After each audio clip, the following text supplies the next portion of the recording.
Bulletin లో breaking news చూస్తున్నాం. తెలుగు రాష్ట్రాల చరిత్రలో మునుపెన్నడూ లేని విధంగా ప్రజా పద్దుల కమిటీ చైర్మన్ పీఏసీ ఎంపికకు ఇవాళ తొలిసారి ఎన్నిక జరగబోతోంది.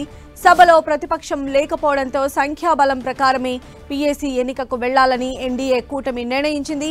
తగినంత సంఖ్యాబలం లేకపోయినా వైసీపీ నుంచి ఎమ్మెల్యే పెద్దిరెడ్డి రామచంద్రారెడ్డి నామినేషన్ దాఖలు చేయడంతో ఎన్నిక ప్రక్రియ రసవత్తరంగా మారింది.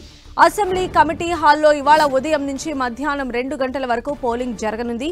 ప్రాధాన్య ఓట్ల విధానంలో బ్యాలెట్ పత్రాలపై వారు ఓట్లు వేయనున్నారు ఎమ్మెల్యేలు. ఇక అసెంబ్లీ ఆర్థిక కమిటీల్లో ఏదైనా పార్టీ నుంచి ఒక సభ్యుడు ఎన్నికవ్వాలంటే ఆ పార్టీకి శాసనసభలో ఉండాల్సిన కనీస సంఖ్యాబలం 18. అయితే కేవలం 11 మంది సభ్యుల సంఖ్యాబలంతో 3 కమిటీలకు 3 వైసీపీ ఎమ్మెల్యేలు నామినేషన్ దాఖలు చేశారు. ఎమ్మెల్యేల కోటాలో 9కి గాను మొత్తం 10 చొప్పున నామినేషన్లు దాఖలవడంతో పోలింగ్ అనివార్యమైంది.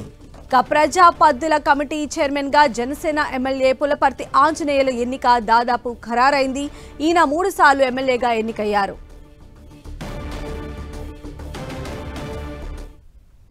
సో మరిన్ని అప్డేట్స్ మా ప్రతినిధి రవిచంద్ మనకు అందిస్తారు. రవిచంద్. సంధ్య, ఆంధ్రప్రదేశ్ అసెంబ్లీలో అనూహ్య పరిణామాలు చోటు చేసుకుంటున్నాయి. ఎందుకంటే ఉమ్మడి ఆంధ్రప్రదేశ్ చరిత్రలో కూడా ఎప్పుడూ కూడా ఆర్థిక కమిటీలకు ఎన్నికల్లో జరిగిన దాఖలాలు లేవు. కానీ మొదటిసారిగా ఆంధ్రప్రదేశ్ అసెంబ్లీలో ఆ ఎన్నిక జరగబోతుంది. మరి కాసేపట్లో ఇప్పుడే ప్రారంభమవుతుంది. పోలింగ్ కూడా ప్రారంభమవుతుంది. ఎందుకంటే ఏదైతే ప్రభుత్వం ప్రతిపక్షానికి పీఏసీ ఇస్తుంది, కానీ ఇక్కడ ప్రతిపక్ష హోదా వైసీపీకి లేదు కాబట్టి ఇవ్వని పరిస్థితి కనిపిస్తుంది. ఈ నేపథ్యంలో వైసీపీ సభ్యుడు పెద్దిరెడ్డి రామచంద్రారెడ్డి పీఏసీ సభ్యుడిగా నామినేషన్ వేశారు.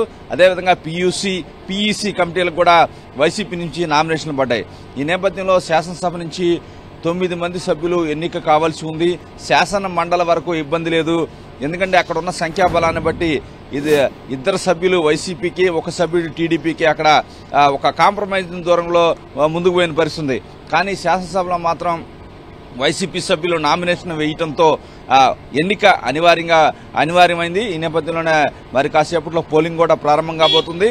ఎందుకంటే ఇప్పటికే నారా లోకేష్ ఛాంబర్లో విప్పు చీఫ్ విప్పులు అందరూ కూడా అక్కడ భేటీ అయ్యారు. దాదాపు 15 మంది విప్పులు టీడీపీ నుంచి ఏదైతే ఎమ్మెల్యేలతో ఓటు వేయించే బాధ్యత తీసుకుంటున్నారు.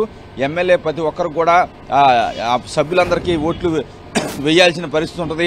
ఎందుకంటే ఒక్కొక్క సభ్యుడికి దాదాపు 18 ఓట్లు రావాల్సి ఉంటుంది. ఎందుకంటే మామూలుగా సంఖ్యాబలం 20 ఉన్నప్పటికి కూడా 9 మంది సభ్యులకి 10 మంది పోటీ చేస్తున్నారు కాబట్టి 18 మంది సభ్యులు ఒక్కొక్క మెంబర్కి రావాల్సి ఉంటుంది. ఈ నేపథ్యంలో ఓట్లు రావాల్సి ఉంటుంది. నేపథ్యంలో ఎన్నిక కూడా టీడీపీ ప్రతిష్టాత్మకంగా తీసుకుంది. ఎందుకంటే అందరి చేత ఓట్లు వేయించే బాధ్యత తీసుకుంటున్నారు కూటమి తరపున ఎన్నికల. ఎందుకంటే పులపర్తి ఆంజనేయులకి ఇక్కడ పీఏసీ చైర్మన్ బాధ్యతలు అప్పగించాలని అధికార పార్టీ భావిస్తుంది. ఈ నేపథ్యంలో కూటమి తరఫున పులపర్తి ఆంజనేయులు ఆయన మెంబర్గా ఎన్నికైన తర్వాత స్పీకర్ ఆయన్ని నామినేట్ చేస్తారు. అదేవిధంగా జోగేశ్వరరావు అంచనాల కమిటీ చైర్మన్గా ఆయన ఉన్నారు. పీయూసీకి కోన రవికుమార్ను కూడా ఎంపిక చేసిన పరిస్థితి ఉంది. ఈ సభ్యులందరినీ 2 గంటల వరకు కూడా ఓటింగ్ ఉంటుంది. అందరూ కూడా సభ్యులందరూ ఓటు హక్కు వినియోగించే బాధ్యతని విప్పులపై బాధ్యతలు పెట్టారు. నారా లోకేష్ నిన్నటి నుంచి ఈ అంశాలన్నీ కూడా కోఆర్డినేట్ చేస్తున్నారు. అయితే ఇప్పుడు వైసీపీ ఓటింగ్కి వస్తుందా లేదనే ఉత్కంఠ ఇక్కడ కనిపిస్తుంది. ఎందుకంటే నిన్న నామినేషన్ వేసి వెళ్లారు. అసెంబ్లీని అయితే వైసీపీ బహిష్కరించారు సభ్యులు. కానీ నిన్న నామినేషన్లు వేయడంతో అనూహ్య పరిణామాలు అయితే కనిపిస్తున్నాయి. ఈ రోజు వైసీపీ నుంచి ఓటింగ్ వస్తారా లేదా అనే ఉత్కంఠ అయితే కొనసాగుతుంది. మరోవైపు ఒకవేళ వైసీపీ సభ్యులు వస్తే జగన్మోహన్ రెడ్డి వస్తారా ఆ పార్టీ అధినేత అనేది కూడా ఒక చర్చనీయాంశంగా మారిన పరిస్థితి ఇక్కడ అసెంబ్లీలో కనిపిస్తుంది. ప్రస్తుతానికైతే ఓటింగ్ అయితే ప్రారంభమైంది. అయితే రవిచంద్, మనం చూసాము అంటే వైసీపీ నుంచి పెద్దిరెడ్డి రామచంద్రారెడ్డి నామినేషన్ వేసినా కూడా అంటే ఇప్పుడు ఓటుకు వెళ్ళినా వాళ్ళు గెలిచేటువంటి ఆస్కారం లేదు. అలా అని చెప్పి వాళ్ళు నామినేషన్ విత్డ్రా కూడా చేసుకున్నటువంటి పరిస్థితి నెలకొంది. మరి ఈ టైంలో అంటే పులపర్తి ఆంజనేయుల ఎన్నిక లాంఛనప్రాయమని మనం అనుకోవచ్చు. డెఫినెట్గా, ఎందుకంటే పులపర్తితో పాటు 9 మంది సభ్యులు కూడా అందరికీ ఓటింగ్ జరిగిన పరిస్థితి కనిపిస్తుంది. ఎందుకంటే 9 మంది పోస్టులు ఉన్నాయి. అక్కడ 9 మంది మాత్రమే నామినేషన్ అయితే ఏకగ్రీవంగా ఎన్నికయ్యే పరిస్థితి ఉంటుంది. కానీ 10వ మెంబర్ వైసీపీ నుంచి చేశారు కాబట్టి ఎన్నిక అనివార్యమైంది. ఈ నేపథ్యంలో పులపర్తి ఆంజనేయులు ఎన్నిక లాంఛనం అని చెప్పుకోవచ్చు. వీరంతా మెంబర్గా ఎన్నికైన తర్వాత స్పీకర్ చైర్మన్ని డిసైడ్ చేసే పరిస్థితి ఉంటుంది. అదేవిధంగా అంచనాల కమిటీ కావచ్చు, ప్రభుత్వ రంగ సంస్థల ఆ కమిటీలు, ఆర్థిక కమిటీలు అంటారు వీటిని అసెంబ్లీలో, ఆ 3 కమిటీలకు కూడా ఇదే విధమైన రూల్స్ అయితే వర్తించబోతున్నాయి. పులపర్తి ఆంజనేయులు అయితే పిఎస్సి చైర్మన్ గా ఎన్నికయటం మనకు ఖాయంగా కనిపిస్తుంది సంధ్య.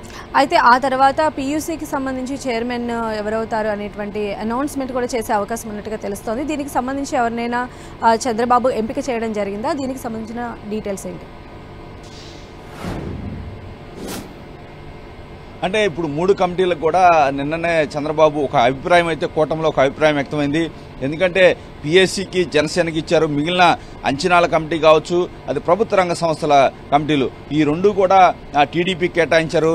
ప్రభుత్వ రంగ సంస్థల కమిటీకి సంబంధించి పియూసీ అంటారు, పబ్లిక్ అండర్టేకింగ్ కమిటీ, అది కోన రవికుమార్ అముదాల వలస ఎమ్మెల్యే సీనియర్ శాసనసభ్యులు ఆయనకు అప్పగించడం జరిగింది. జోగేశ్వరరావు అనే సీనియర్ శాసనసభ్యుడు మండపేట నుంచి ఉన్నారు, ఆయనకు అంచనాల కమిటీ బాధ్యతలు కూడా అప్పగించాలని నిర్ణయం తీసుకున్నారు. ఏది ఏమైనా ఈ ఎన్నిక పూర్తయిన తర్వాత స్పీకర్ అది ప్రకటన అయితే చేసే అవకాశం ఉంది. ఈ 3 అయితే చైర్మన్లుగా ఎంపిక కావడం ఖాయంగా కనిపిస్తుంది సంధ్య. రైట్ రవిచంద్.